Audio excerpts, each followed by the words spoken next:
Joining us live right now is a friend of the show, been on a number of times with us. David Williams is a speaker, an evangelist, and just preaches all over the country and is a good friend of the show. Thanks for coming back, David. Hey, you're welcome. Thanks for having me on again. So you want to think about abortion differently, and that makes people go, wait a minute, what? What's your problem? There's no different way to think about abortion. What's wrong with how we're thinking about it, David? Well, I guess, even first, as we preface our conversation, I know that for some people, as they even hear the word abortion, they may be wanting to turn off the radio right now. Right. But I want to, as we talk about this conversation, it's one where there is no condemnation. We know that in Christ. But I'm a man who has been forgiven and healed by Christ of the wounds of abortion. And my eyes have been open to, his truth. And I think maybe a perspective that might be a little different than we typically think about abortion. Just to answer your question, Brian. So, abortion, I think, honestly, it's been co-opted by politics. So often when we think of abortion, the first thing that comes to mind is politics. And I think even for the church, we can think that if we get the right people in office, if we get pro-life politicians in office, then that's kind of our role and that's our place in kind of the abortion arena. But I think it's been co-opted because abortion isn't a political issue. Right. It's really a God issue. And so it never should be out of the arena of the church. It's not a government issue. It's an issue for the people of God. And with it being a God issue, I think the way we need to look at it is maybe differently than we often do. I think often when they think of us as the church and they think of kind of what we think about abortion, for us, it's all about the baby. It's all about the baby being saved. And yes, we do long for unborn children to be given life because they're created in the image of God. So they're precious to God. God hates the shedding of innocent blood. So I think we're called to speak up for the unborn children. But I think we're called to speak up for more than that, and we're called to minister to more than that. So I'll just start out with that, and then I'll let you guys ask some questions. Yeah, and I often have been pondering some of the things that you brought up because we've created this image in our mind that, like you said, if we just put the right people in office, somehow we're going to be able to overturn Roe v. Wade, and then we're all going to live happily ever after. Right. Mm-hmm. And then I'm the guy that always raises his hand and says, okay, well, then what? Because what we fail to remember is that laws don't change hearts. And so let's just say that a great thing would happen, and we could overturn Roe v. Wade, which I would love that. People would still be getting abortions. Yep. And so you're right. And the desire to have one wouldn't change. And the motives why people choose that wouldn't change. And so let's even talk about some of those motives, David, as you've explored this and maybe even in your own story. It's not that people go, ooh, I can't wait to murder a baby. That's not why they get abortions. No. Why do they get abortions? No. Well, oftentimes it could be that the life of that child, even if they know it's a life, it's interfering with their own life. It's interfering with their own dreams. I think of my own story of why my girlfriend and I chose an abortion at 19 years of age. I'm a college student, first generation college student. Education has been taught to me all of my life. I'm not a Christian. I'm not thinking about God. I'm thinking about how to make it in life. And education is a way that I can make it. And now my girlfriend is pregnant. And I'm seeing that as something that's going to interfere with my future, my dreams. And so I think for people, it's not in their mind. They're thinking of the murder of a child. We have to think, as we're thinking of people in our world, we want them sometimes to think from the same vantage point that we do as Christians, but they're not Christians. And if they're not Christians, they don't see things the way that we do. That's right. We need to recognize that they are, the Bible says we're dead in our transgressions and sins. We're blind to the things of God. And so they don't see things the way that we do. And so they're making decisions, and they're not just making decisions to murder a child. They're thinking of their own self. When you don't know the Lord, you're going to be selfish. You're not going to think about things of God. You're going to think about yourself. They're thinking of ways to better themselves, but yet they don't understand that the effects of that, what the choice that they make for abortion, is one that can affect them for years to come, even if they don't understand it and go about it that way. Right. You're helping us see abortion differently. And a lot of times, like you said, it has become a political thing for the church, and we're missing ministry opportunities. We talk a lot in this context about women. What are ways that you feel that men are hurting and their need for ministry? A lot of these men are sitting in church with us. So what do you have to say about that? Yeah, I think, the one spin is it's a political issue. The other spin is it's a women's right issue. But we know that when a woman becomes pregnant, it's not just the woman. There's a baby that's growing in her womb, but she didn't become pregnant on her own. Mm-hmm. There's a man that's a father of an unborn child. And so abortion, it is the killing of innocent children. It hurts women in many ways, emotionally, sometimes physically, psychologically, spiritually, but it also hurts and impacts men. Because when there's an abortion, there's a loss of fatherhood. And so I think there's a deep wound that comes to the heart of a man. There are 5 things. There's a guy named Brad Mattis, and he's president of an organization in Cincinnati called Life Issues Institute.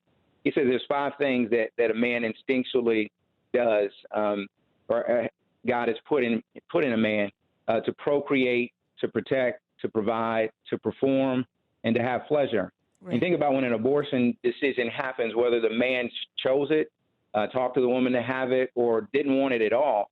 It's almost like those things become undermined. There was the procreation part, but it didn't come to fruition. He failed to protect. He failed to provide. The act of sex that may have been pleasurable now has become an act of pain, and his performance is one that has ended up with a failure. So there's a deep wound that comes to the heart of a man.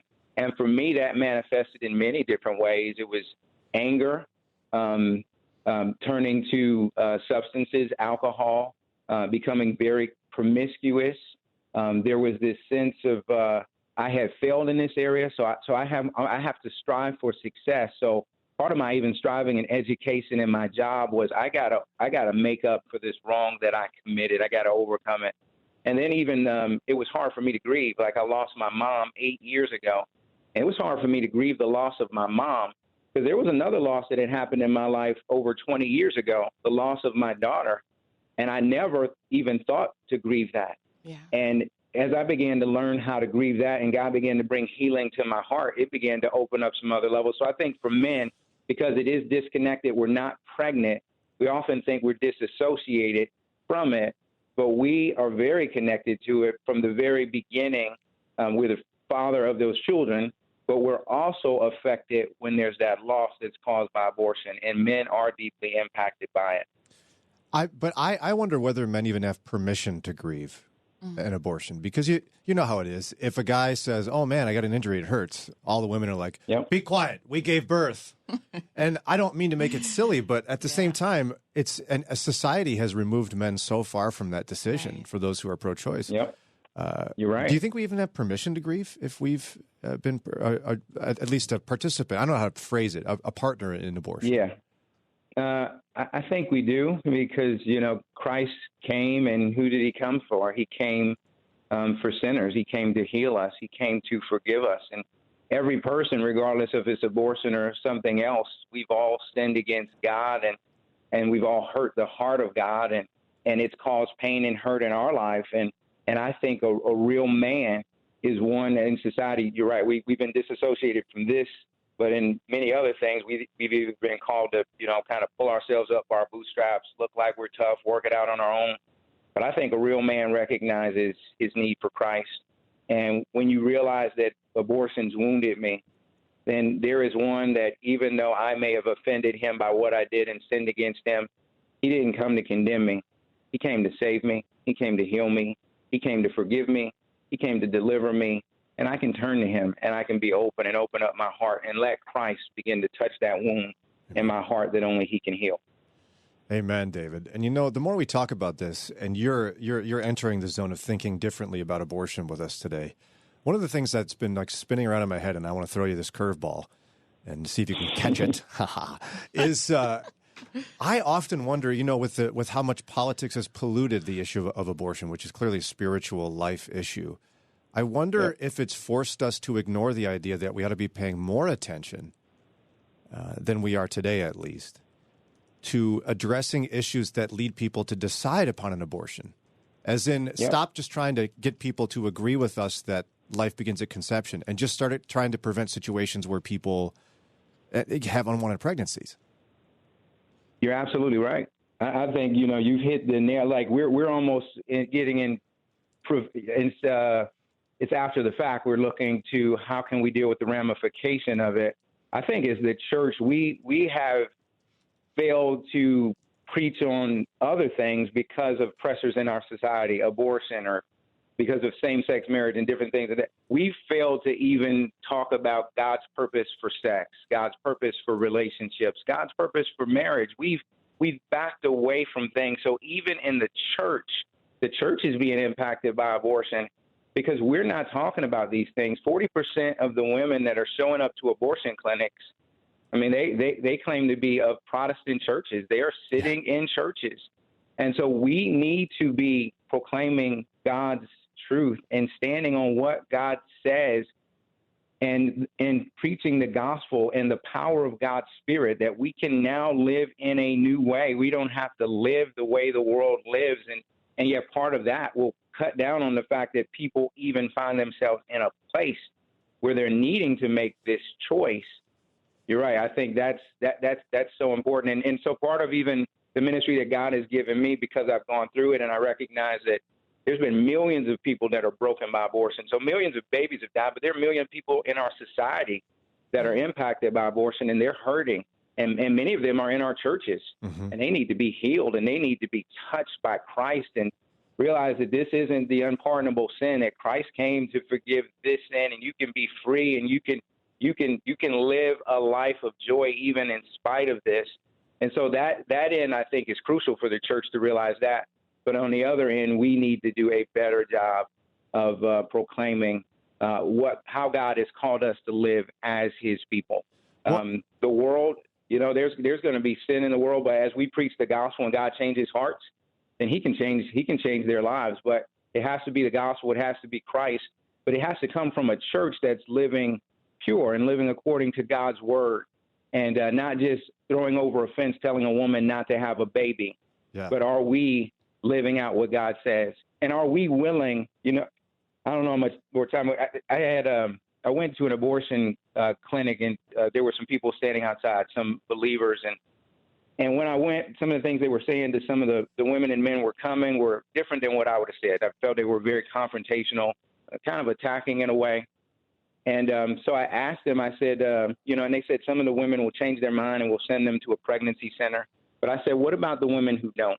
What about the women who, you know, they come out and they've made that decision? What do you say to them? And the woman looked at me and it saddened me, Brian. She says, we don't say anything to them. They're almost, it was almost like, she said something like they're cursed to the third or fourth generation. And I was like, you know what? God hates the shedding of innocent blood. So we want to speak up for the unborn. But didn't God send his son to shed his innocent blood for people who are sinners, that they could be healed and they could be restored? Last time I checked, David, that's exactly what he did. Yeah, right. Yep. Wow. So, yeah. So it's, you know, it's not just the unborn. It's the men and women who are in the throes of a crisis due to unplanned pregnancy. Will we, the church, come alongside of them? Will we share the gospel with them so this cycle doesn't continue?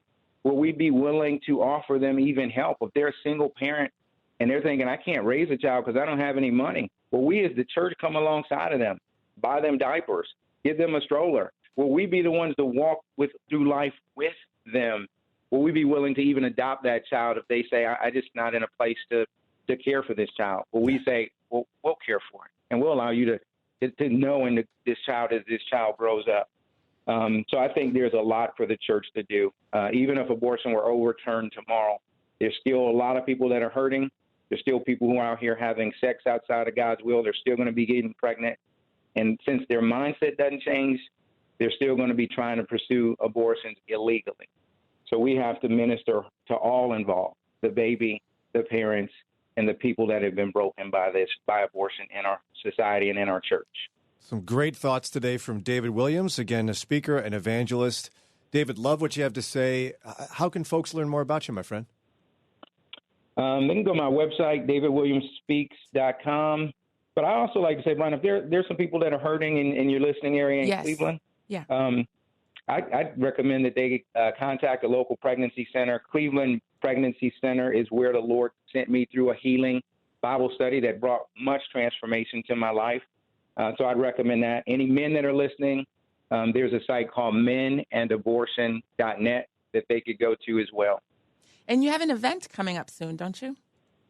Yeah, there's an event in Cleveland. It's called Revival for Survival, which I will be one of the speakers speaking at, and it's for people who are searching, hopeless, homeless, addicted in Northeast Ohio. And one of the ways I know people are hurting is from abortion, so I'm going to share some of my testimony of that. There'll be resources there for people after the event from different organizations in churches. Cleveland Pregnancy Center will have a table there as well.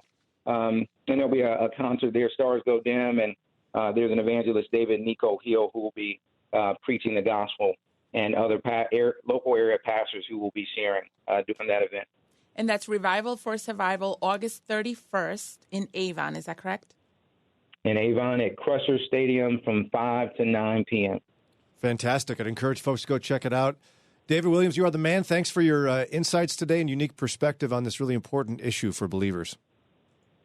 Hey, thank you, brother, for having me on, and I always enjoy it. You guys have a great day.